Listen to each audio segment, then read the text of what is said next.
Indranagar may seem like one of Bengaluru's most posh, well-planned neighborhoods. But when was the last time you actually saw someone walking safely on a pavement here? Hard to remember, isn't it? That's because most of the pavements here have been taken over by parked vehicles, storefronts, or even by residents as private spaces, leaving pedestrians with only one option: to walk on the roads. We are at HAL's second stage in Indranagar. Behind me is a stretch that was supposed to be a wide walkable pavement. Instead, it's been blocked by potted plants, split into driveways, and claimed as personal space. And the story repeats itself across CMH Road, Defense Colony, and even the 100 Feet Road. Try finding a walkable pavement here in this area. Chances are you will be forced back onto the road within 30 seconds. If you look around over here, these are all the bylanes of Indranagar. This is where we all live. This is where we all need to walk. A lot of construction material is here, or they do a half-assed job where they've broken it up, but then they leave the debris over there. And if you walk around Indranagar, there's a lot of construction going on. A lot of people are redoing the houses or whatever. And I know BBMP has been strict about it, but you can still see that they dump all the construction stuff over there and leave it. And this is where pedestrians have to go back on the road. Our roads are chock-a-block, so it's very difficult and not very safe in this thing. Few places in that main road and all, I have seen some changes where before people are taking their bike in the footpath and all. Now they have put some barricades and all, only people can walk, but still a few interior places still changes need to be there, because you can see in this road only, we have many people, the shopkeepers who are going to keep all the materials outside, and forcibly people come out of footpath and they walk through road. So that is happening, and that is why we used to say making routes is not going to help anyone. You need to have a strict implementation method where that will help. Back in the 1980s, Indranagar was planned by Bangalore Development Authority as a quiet residential layout with broad streets, modest homes, and tree-lined pavements. But the IT boom of the 90s changed everything. Indranagar turned into a buzzing commercial hub with cafes, pubs, and boutiques everywhere. And along with that transformation came rampant violations.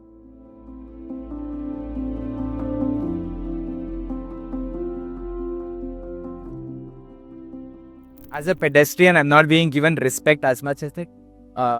It's because one, it's a pretty crowded area. So we are not given free space, and there's a lot of free space and things that they are taking prayer activities like these clothes and the other mobile phones and things.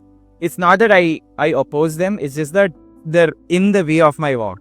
And it's just not me as in personally, but all the pedestrians.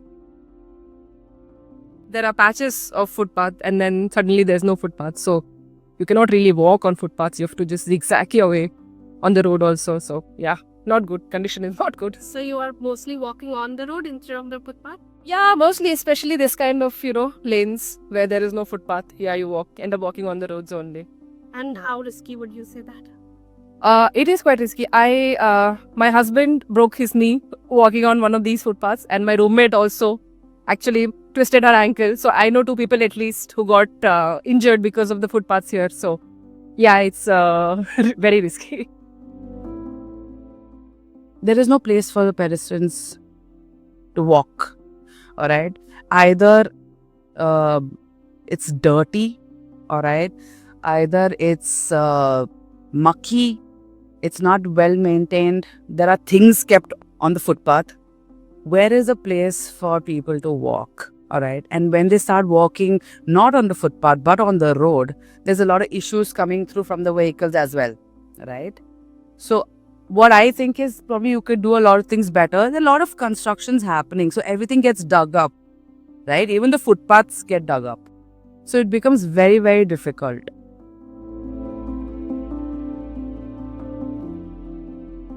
So what should a pavement look like? The Indian Roads Congress says at least 1.8 meters wide in residential areas and 2.5 meters in commercial ones. They should be clear, continuous, and safe for everyone: kids, the elderly, people with disabilities. Vehicles aren't supposed to climb onto them, bollards should stop that. Ramps should make them accessible, not break them up. Sounds great, right? But the only rule that pavements in Indiranagar follow are no rules. This isn't just Indiranagar. Across Bengaluru, pavements have been buried under cement bags, parked vehicles, or merged with someone's house. In July, the High Court said enough and issued notices to the BBMP and the police. But out here on the street, nothing remains changed. Residents' associations here are fed up. Groups like I Change Indiranagar have written to the BBMP and police asking why do street vendors get permanent space on pavements and why isn't anyone enforcing the rules. But here's the irony. It is some of the residents themselves who have turned pavements into their personal gardens and driveways. That's not enforcement failure alone. That's selective accountability. If they have the capability to provide good places, provide good houses, why don't they have the capability to provide some good footpaths for the people? Everybody does not have a car or a bike or a cycle. Everybody's not that privileged. Some people walk. Okay? If you can do something for them, that'll be a great thing. Indiranagar sells itself as a modern urban Bengaluru. But one look at its pavements and you'll realize how fragile that image is. For a city that dreams of being world class, walking safely still feels out of reach. When public spaces disappear, it is the citizens who have to pay the price. At the News Minute and News Laundry, our journalism stands with the people and not the power. This report was part of an investigative series on how elite encroachments are eating up pavements across Indian cities. If you value our work and want us to continue, do become a paid subscriber by scanning this QR code or clicking the link in the description.